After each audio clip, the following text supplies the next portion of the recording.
एक महत्त्वाची बातमी आहे मुंबईमधनं। जून संपत आला तरी मुंबईमध्ये पावसानं हजेरी लावली नव्हती। त्यामुळे पाणी बचतीसाठी पालिकेमध्ये यावर महाचर्चा झाली।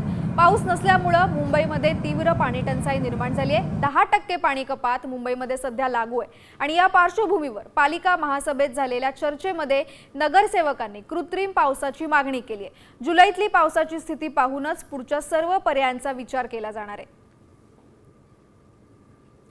तर कृत्रिम पावसाबाबतचे महत्त्वाचे मुद्दे काय आहेत ते आपण ग्राफिक्सच्या माध्यमातून बघूया। तर मुंबईमध्ये कृत्रिम पावसाची मागणी नगरसेवक करतायत।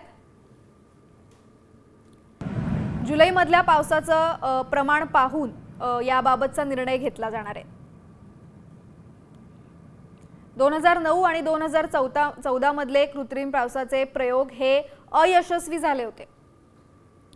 महाराष्ट्राबरोबरच कर्नाटक आणि आंध्रामध्ये सुद्धा कृत्रिम पावसाचे प्रयोग केले गेले होते। 2023च्या प्रदूषणावर उपायासाठी कृत्रिम पावसाचा विचार सुद्धा झाला होता।